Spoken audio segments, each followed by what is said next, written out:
Assalamualaikum warahmatullahi wabarakatuh. Selamat pagi semuanya. Perkenalkan, nama saya Dodi Trijahyono dari MM Telkom University. Hari ini saya akan membawakan topik transformasi digital untuk pasar tradisional dengan menggunakan proses design thinking. Tim saya yang lain adalah Ibu Ristri Srismayani.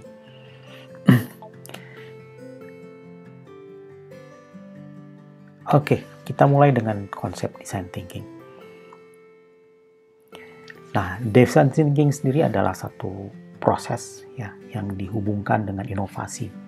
Jadi selama ini inovasi ada dua cara, yaitu yang pertama adalah fokus pada sudut pandang desainer yang biasanya melibatkan hanya sisi bisnis dan sisi teknologi saja.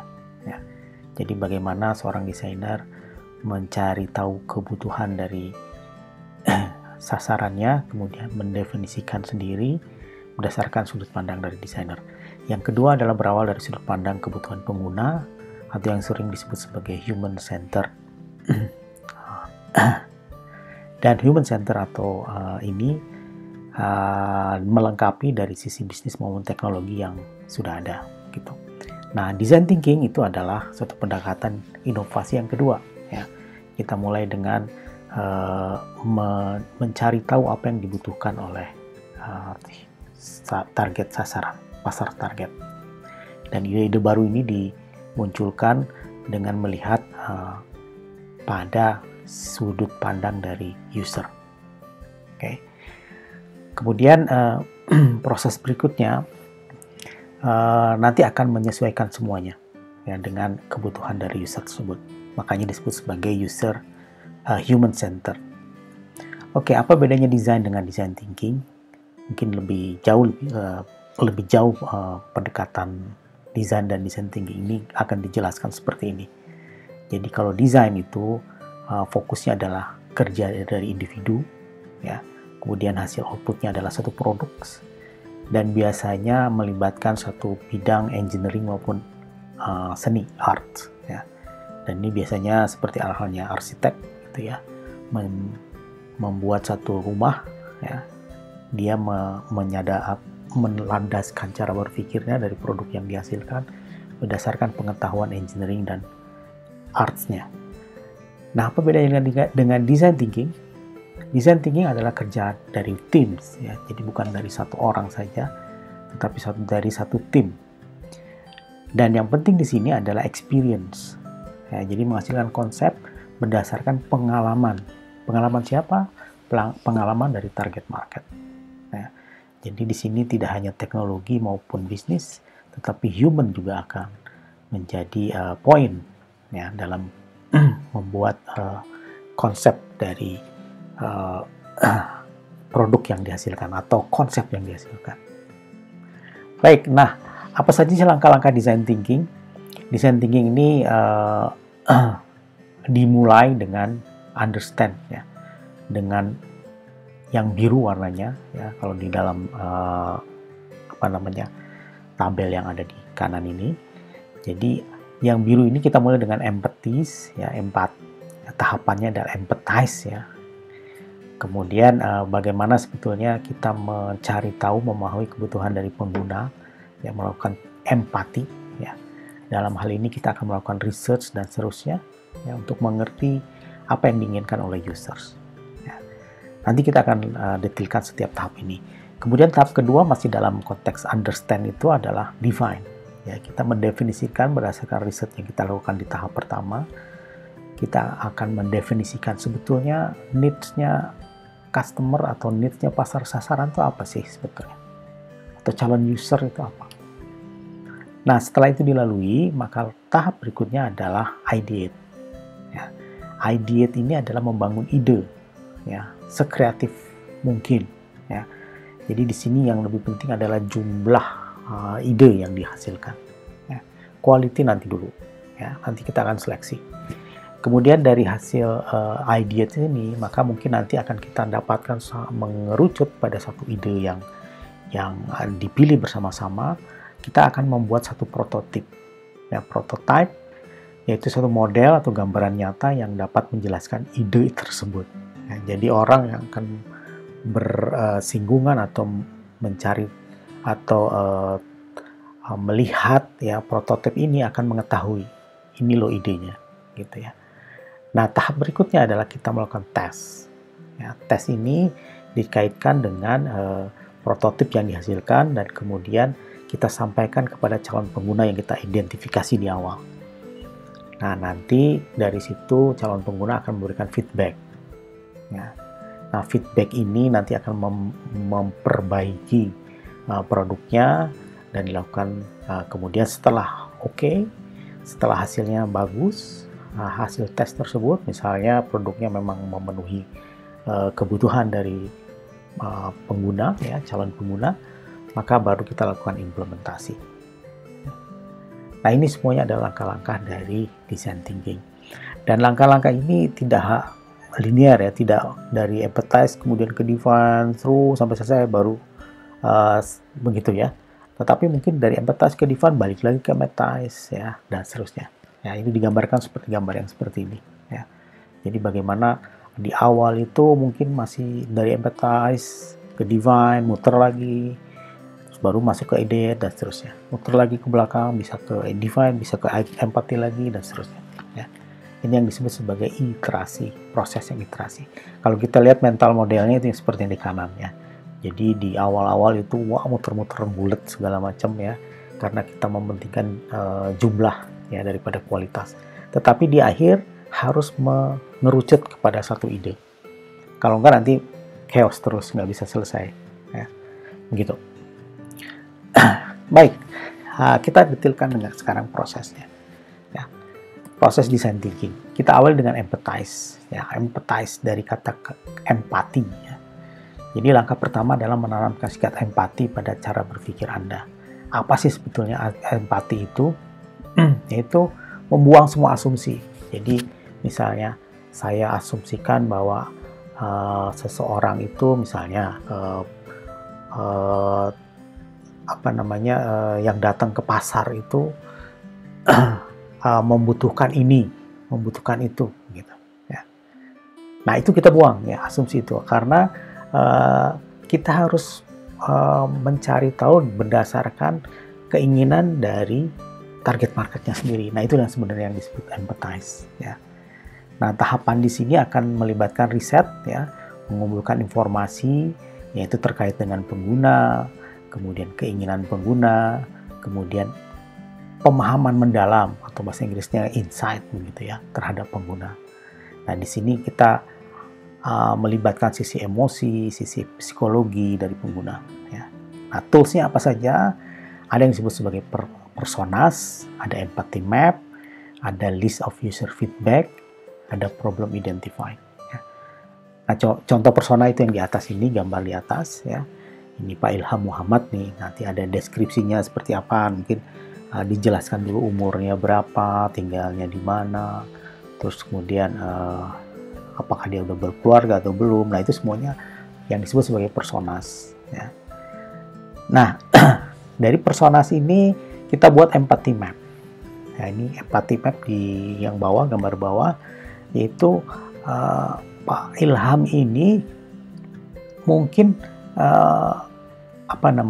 kita mulai dengan saying ya, mengatakan sesuatu apa saja nih terkait dengan misalnya ke pasar tradisional gitu ya. Jadi Pak Ilham ini mengatakan apa terkait dengan pasar tradisional. Kemudian seeing, apa yang dia lihat. Ya. Kemudian hearing, apa yang dia dengar. Ya. Nah, Pak Ilham itu mendengar apa saja terkait dengan pasar misalnya. Nah, terus feel, apa yang dia rasakan. Ya, apa yang dia rasakan terhadap pasar tradisional. Ya. Kemudian doing, apakah dia datang atau berkunjung atau tidak, atau cuma lewat saja, dan seterusnya, itu dari doing ya. Dan ini kita tangkap semuanya. Nah, seperti apa cara menangkapnya berarti ya? Ya, kita mungkin tidak hanya cukup dengan melakukan yang namanya kalau kita lebih detailnya seperti ini ya, tidak cukup hanya bertanya kepada Pak Ilham tadi misalnya ya, bertanya, tetapi mungkin kita harus observasi ya, melihat Pak Ilham atau siapapun nanti itu dia ngatain apa sih. Nah, kalau perlu kita tempel ya, apa istilahnya shadowing gitu ya, nempel Pak Ilham untuk mendengarkan apa yang menjadi keluhan dia, apa yang dia betul-betul nyatakan, rasakan, dan seterusnya. Ya. Nah, maka dibuatlah yang kemudian empathy map seperti ini. Ya. Jadi ada dua bagian empathy map ini. Ya. Ada yang kita definisikan pengguna ya apa namanya think, yang pikirkan, feel, see, hear, say, and do ini. Ya. Di sini apa yang dia lakukan, apa yang dia pikirkan dan rasakan, kemudian apa yang dia lihat, dan apa yang dia katakan dan lakukan behaviornya. Ya. Itu yang pertama. Oke.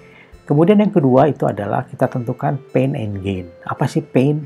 Pain itu adalah rasa frustasi, rasa ketakutan, atau rasa ketidakberdayaan, ya, atau sesuatu yang tidak didapatkan sama dia.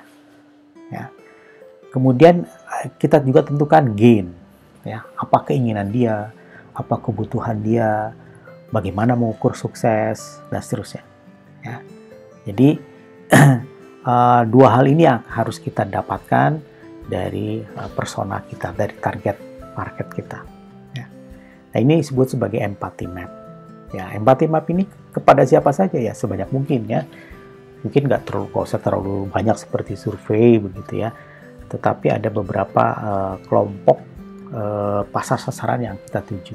Ya. Cara mendapatkan info seperti tadi ya, bisa wawancara, observasi, shadowing, atau kalau mungkin kita minta si target ini, si persona tadi untuk membuat logbook begitu ya. Oke. Nah, ini contoh ya hasil empathy map dari fashion e-commerce ya. Jadi misalnya ini Kisti, umur 22 tahun, mahasiswi begitu ya. Apa yang dia think and feel. Nah, ini misalnya belanja online di online shop, mempersingkat waktu dan lebih murah. Dan seterusnya. Ya, kemudian apa yang dia lihat, ada gamis ya, dan dia ngecek di situs e-commerce begitu ya, ada lokasi, ada review, ada diskon, dan seterusnya ya. Apa yang dia dengar ya, bahwa dia mendengar belanja di online shop itu bahannya dan ukurannya kadang nggak sesuai ya, kemudian lama banget pengirimannya, dan seterusnya. Say and do, apa yang dia Kisti ini lakukan sebetulnya. Dia membaca deskripsi, kemudian melakukan riset, kemudian yang lain, dan seterusnya. Ya. Nah, ini juga dilakukan juga kepada Yuyun misalnya ya, umur 38, ini ya, bukan mahasiswi tapi admin percetakan, jadi yang sudah bekerja begitu ya. Nah, ini mungkin lain lagi ya, keempat hal ini. Nah, kemudian kita baru tentukan pain and gain-nya. Ya, pain-nya apa? Ternyata si Kisti ini bilang bahwa mendapatkan baju yang tidak sesuai dengan ekspektasi. Ya mungkin ukurannya, mungkin bahannya, dan seterusnya. Ya. Kemudian pengiriman barang yang lama, kemudian packing atau pengamanan produk yang buruk, dan merasa tertipu. Ya, itu pain. Ya. Kemudian gain-nya apa? Mendapatkan baju yang sesuai ekspektasi, baju yang harganya bersaing, ya, mengetahui transparansi harga, dan berbelanja tanpa harus capek. Mungkin nyaman ya, bisa kapan saja, di mana saja gitu. Oke, Yuyun juga sama ditanya begitu. Nah, ini kita kemudian kumpulkan dari beberapa target ini kita, persona kita, kemudian kita kumpulkan dan kita bangun yang namanya nanti tahap kedua ya. Apa itu tahap kedua? Ini yang disebut sebagai divine ya. Jadi bagaimana kita mendivine divine itu apa sebenarnya? Ini adalah memahami, mendefinisikan ya, dari katanya divine, dari tahap yang pertama tadi ya.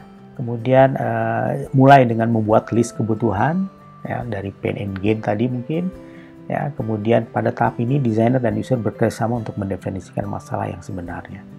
Ya. Toolsnya adalah POV, HMW ya, HMW. Kemudian ada stakeholder map, ada context map, ada customer journey, dan ada opportunity map. Ya.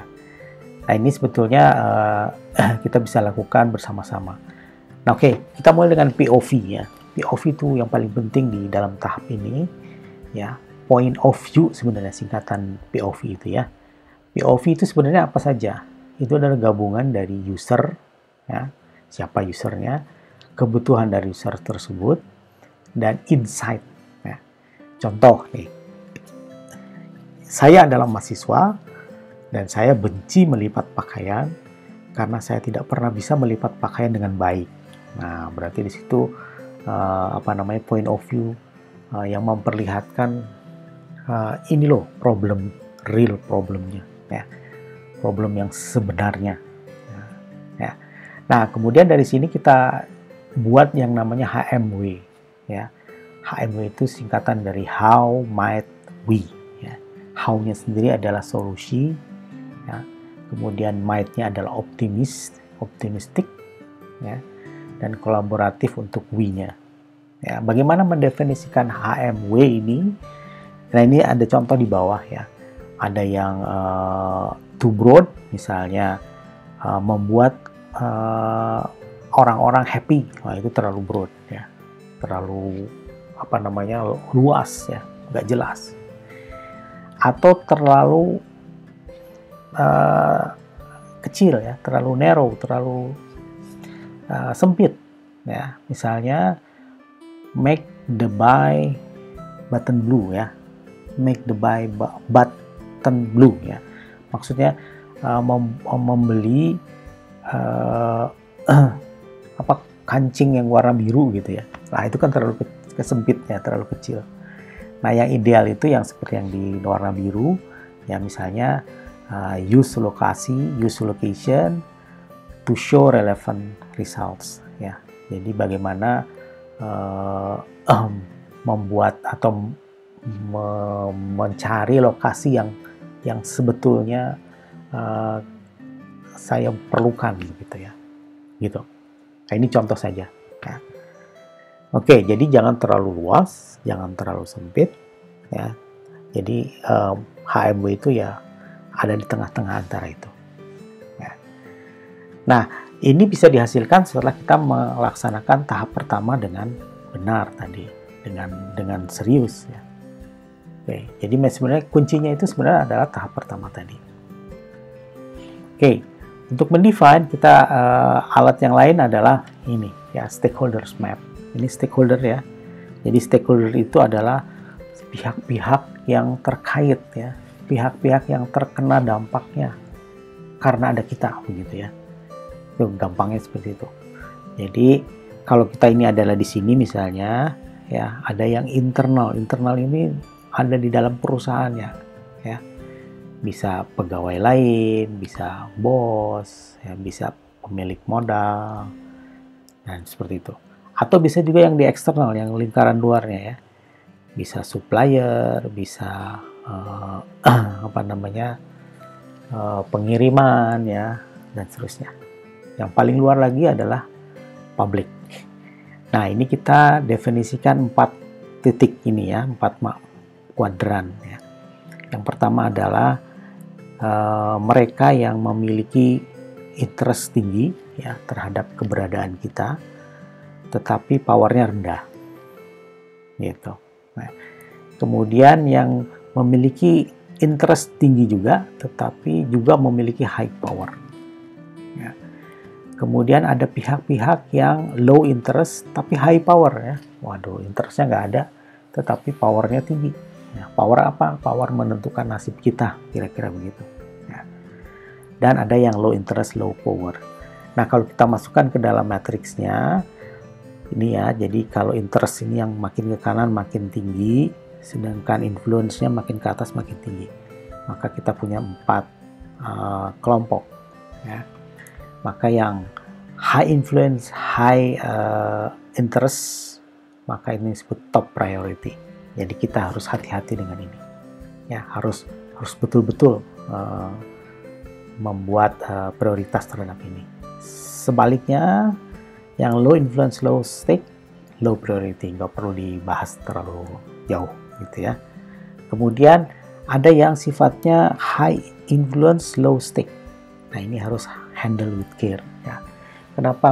Dia sangat tidak punya interest tapi tinggi ininya apa influence-nya. Misalnya media gitu ya. Media ini wartawan gitu ya, itu sangat berpengaruh besar. Ya, bisa mensukseskan kita, juga bisa menghancurkan kita. Nah, terus kemudian ada yang low influence tapi high stakes ya. Nah, ini mungkin orang-orang atau pihak-pihak yang ada di sini untuk berpartisipasi kita harus tolong. Nah, ini kita identifikasi siapa saja sih stakeholders-nya dan kita analisis pengaruhnya semuanya. Kemudian ada tools yang lain yang disebut customer journey mapping ya. Jadi intinya adalah bagaimana kita mengikuti seluruh perjalanan dari target market kita, dari pasar, dari konsumen kita ya, dari mulai sadar bahwa ada produk kita itu seperti apa ya. Biasanya kan dengan iklan gitu ya. Iklannya di mana ya. Nah, seperti itu. Nah, kemudian setelah mereka sadar, mereka akan mulai mencari tahu informasinya lebih jauh, kemudian mencari membanding-bandingkan misalnya dengan review, dengan blog ya, di mana mereka melakukan identifikasi ini dan seterusnya. Ya.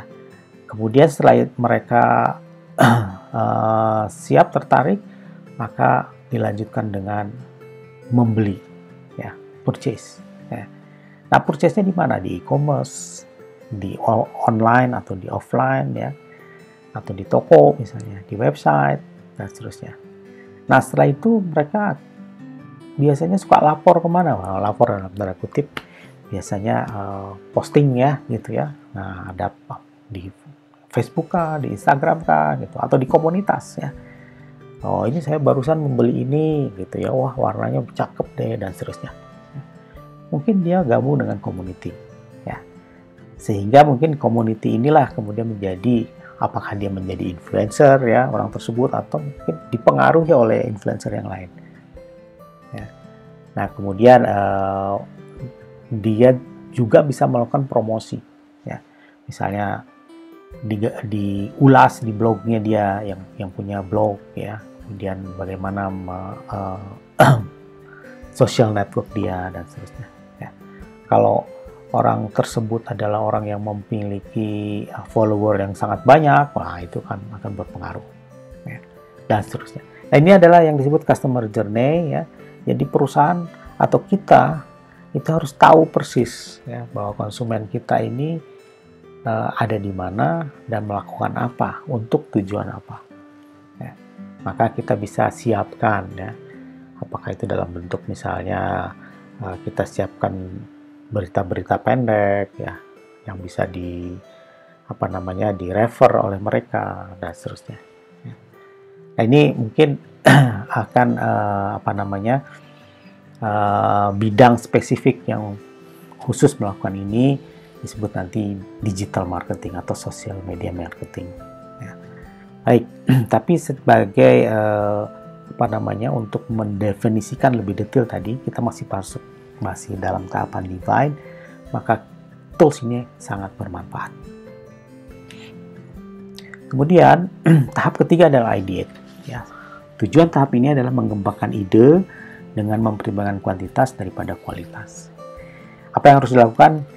Maka di sini harus kreatif, harus melakukan kolaborasi, harus berpikir divergent ya, dan divergent itu jumlah yang penting ya, eksplorasi, dan kemudian nanti akan kita seleksi ya, convergent lagi. Oke. Nah, di sini bisa terbagi dua ya. Ideate ini bisa yang individual ideation ya, contohnya yang di atas nih ya.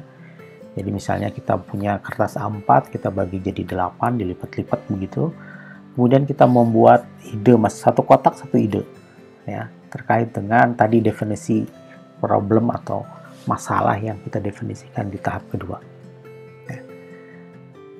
Nah, sekonyol apapun nggak apa-apa ya, di sini nggak boleh diketawain ya. Pokoknya semuanya harus ini. Bila mentok, silahkan pinjam ide orang, dikembangkan, gitu ya.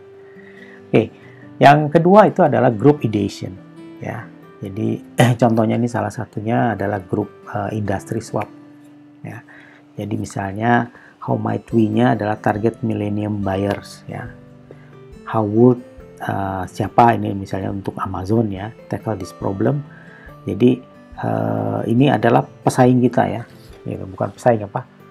Benchmarking kita apa? Contoh ya. Kita mencontoh siapa sih? Misalnya kita contoh Amazon ya. Bagaimana Amazon menargetkan millennial buyers?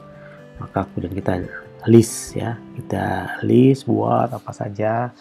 Nah, kemudian kita lakukan untuk misalnya kita adalah GM ya. GM ini General Motor misalnya ya.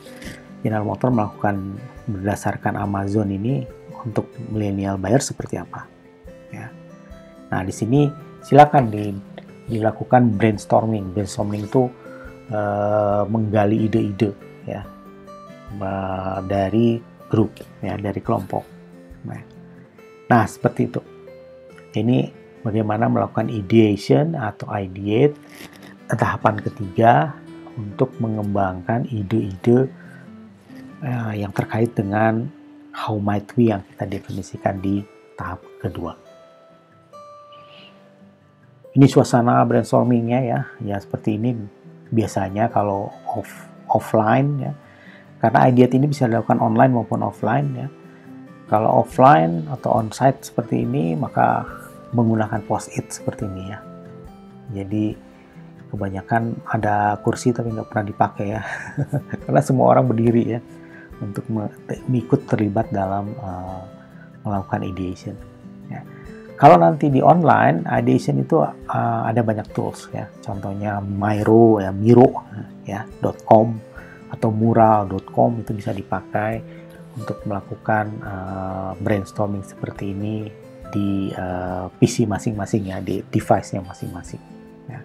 Nanti setiap orang punya warna post-it yang berbeda-beda ya di dalam layarnya. Jadi layarnya di-share untuk rame-rame, terus kemudian kita kerja di situ.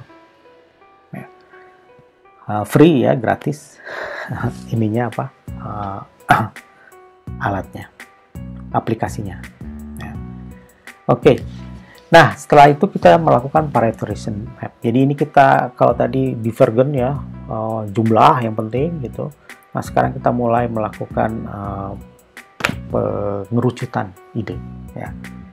Nah, ini salah satunya dengan yang namanya prioritization map ya, map prioritas. Ini yang bisa paling simpel seperti ini. Jadi effort bagi organisasi seperti apa dari high to low, dari low to high ya, ini dibalik ya. Kemudian value-nya itu dari high sampai low ya, sehingga kita akan dapatkan effort yang mudah ya, ini ya, easy to implement, tetapi benefitnya tinggi ya. Maka ini do it now ya, di fokus kita yang ini ya. Sedangkan yang difficult to implement, susah untuk diimplementasikan dan benefitnya rendah, ya udah nggak usah dipikirin. Nah, ini kita define ya. Kalau perlu kita melakukan yang namanya voting ya. Setelah kita kumpulkan post-itnya ini tempel-tempel di dalam kertas besar seperti ini. Kemudian kita ide-ide dimunculkan, terus kita voting ya. Mana aja yang masuk ke sini dan seterusnya ya. Nah, ini sebenarnya adalah kita lakukan dengan secara cepat gitu ya, karena biasanya ini nggak lama-lama ya, sejam 2 jam atau mungkin kalau prakteknya bisa sehari untuk semuanya gitu ya. Nah, seperti itu. Ini juga untuk mengevaluasi ide ya. Jadi affinity map itu adalah seperti ini. Jadi misalnya tadinya macam-macam idenya, tapi kemudian dikelompokkan ya, ide-ide yang sama dimasukin, yang redundant digabungkan. Kemudian kita bikin judul ya, untuk misalnya yang warna ini maksudnya kesamaan ide ya. Apa sebenarnya, kita kasih judul. Ini apa? Nah, ini yang namanya sebagai affinity map. Kemudian pemecahan masalah itu kita melakukan evaluasi, kriteria evaluasi. Dari kita terkumpul misalnya ide A, B, C, D, maka kemudian kita lakukan kriteria, berdasarkan kriteria tertentu kita evaluasi mana yang yang paling tinggi, mana yang paling rendah. Oke, tahap 3 selesai, kita masuk ke tahap 4. Ya, tahap 4 ini yang kita sebut adalah prototype. Ya. Tujuannya adalah setelah ide yang tadi terpilih di tahap 3, maka ide itu harus dibuat satu yang terlihat ya, yang jelas gitu. Kalau produk berarti produknya apa. Kalau misalnya aplikasi, nah seperti yang di bawah, yang disebut sebagai wireframe ya. Gambar-gambar ininya saya nggak perlu harus algoritmanya muncul gitu, udah jadi gitu ya. Tetapi mungkin masih gambar-gambar aja. Ya. Nah ini sudah disebut sebagai prototip. Yang di atas misalnya itu kayak seperti pakai VR gitu ya, kamera VR. Padahal sebenarnya kan dari kardus aja. Ya. Jadi bentuk yang sederhana, mudah, cepat dibuat sehingga dapat memperoleh pengalaman dan interaksi dengan ide tersebut. Ya. Yang penting adalah interaksi dengan ide dan kemudian nanti bisa didapatkan feedback secepat mungkin. Ya. Bentuk prototip bisa yang fisikal seperti di atas ini, ya, bisa wireframe seperti yang di bawah, bisa storyboard. Ya. Apa itu storyboard? Komik sebetulnya ya. Storyboard seperti ini. Ya. Kita ceritakan ya rangkaian cerita tentang ide, solusi bagi masalah yang ingin Anda selesaikan. Kemudian rangkaian cerita ini memungkinkan orang lain untuk mengikuti ya dan mendapatkan pengalaman terkait bagaimana solusi yang akan dijalankan.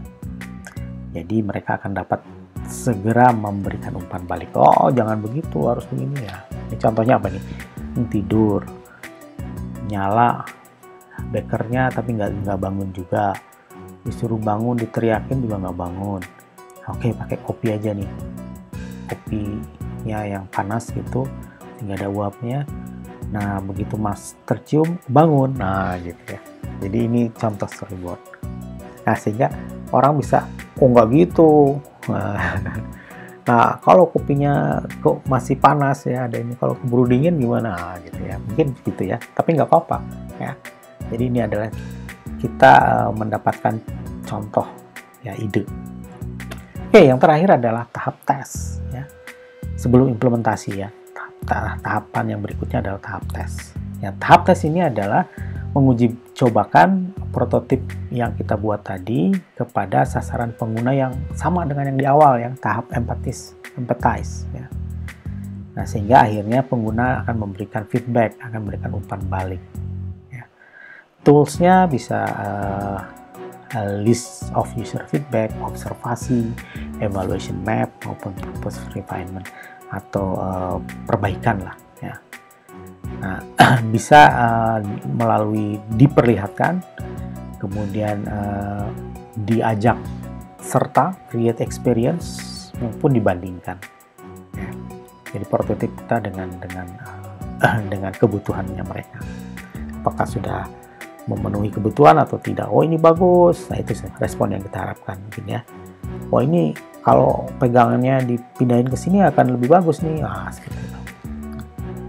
Oh, kalau kliknya jangan ke sini. Wah, ini susah nih ininya daftarnya. Nah, gitu. Ya. Nah, contoh ya kalau aplikasi. Oke. Nah, ini contoh yang lain dari Starbucks Experience Map. Ya, jadi di mana pada titik di mana yang bad feeling ya, negative feeling, mana titik mana yang positive feeling ini diidentifikasi oleh mereka. Starbucks banyak melakukan hal-hal ini. Oke, ini contoh hasil proses design thinking ya. Ternyata kayak misalnya ini yang bantal ya. Dibolongin aja ya. Karena kita sering tidur terus tangannya ke bawah, kepencet gitu ya, ke kepala. Jadi kesemutan ya. Nah, ternyata bantalnya dibolongin aja gitu. Atau misalnya lebih ide dari laptop yang bisa diputer-puter ya, bisa jadi iPad gitu ya, bisa jadi tablet gitu ya. Atau ini ya, saya untuk motong pizza ya. Pizza itu kan biasanya dipotong dengan yang yang bulat ya, pisau yang bulat. Tapi kadang-kadang nggak nyampe bawah kepotongnya, gitu, sehingga susah juga belum kepotong. Nah, dengan alat ini jadi lebih mudah. Ya. Nah, ide-ide yang sebenarnya mungkin simple gitu ya, gitu. Tapi nggak kebayang pada saat ini didefinisikan oleh desainernya, ya. Karena yang merasakan ini adalah user. Gitu. Baik, Bapak Ibu, ini contoh gambar juga ya, bagaimana scissor gunting ini hasil dari design thinking yang membuat motongin daun bawang mungkin ya, biar simple gitu. Ya, nggak perlu pakai pisau, kayak pakai gunting yang macam-macam ini. Baik, terima kasih Bapak Ibu. Ini adalah tahapan design thinking ya, bagaimana nanti akan diimplementasikan di transformasi digital dari pasar yang akan kita lalui ya, akan kita lakukan ya. Nah, ini kita menggunakan 5 tahapan tadi ya, sehingga kita harapkan hasil yang didapatkan nanti betul-betul mungkin nggak sama dengan e-commerce yang sudah ada misalnya ya, tapi suatu yang khas, suatu yang betul-betul memecahkan masalah yang dirasakan sendiri oleh baik pedagang, baik kemudian yang datang situ, ibu-ibu rumah tangga mungkin, atau pedagang-pedagang kecil ya, yang membeli bahan-bahan di pasar dan seterusnya. Ya. Nah, itu yang mungkin kita akan cari tahu. Karena apa? Kenapa ini menjadi suatu yang menarik atau suatu yang menantang? Itu karena hasilnya nanti kita belum tahu seperti apa sebenarnya akan ujungnya nanti seperti apa, nggak tahu. Yang penting pada saat awal ini kita punya problem ya, problem terkait dengan masa pandemi ini ya. Pasar yang tadinya tidak mewajibkan yang namanya ketemu, sekarang justru tidak diperbolehkan orang ketemu ya, social distance, physical distance. Nah, jadinya gimana dong kalau pasar intinya adalah ketemu antara pedagang dan pembeli, tapi sekarang dilarang, apa yang harus kita lakukan? Apakah solusinya seperti e-commerce yang sudah ada misalnya ya? Kalau kayak gitu mungkin bisa-bisa hilang semua nih pasar tradisional. Nah, seperti itu ya. Jadi kita akan tetap mencari ide-ide ya terkait dengan bagaimana kita melakukan transformasi digital dari pasar tradisional. Kenapa? Karena mau tidak mau itu harus kita lakukan, suka tidak suka itu yang harus kita jalankan. Baik Bapak Ibu, terima kasih. Mudah-mudahan ini menginspirasi semuanya. Saya pikir kita bisa jalankan apa yang kita inginkan, dan apa yang kita lakukan ini adalah untuk kepentingan kita bersama. Baik, terima kasih. Assalamualaikum warahmatullahi wabarakatuh.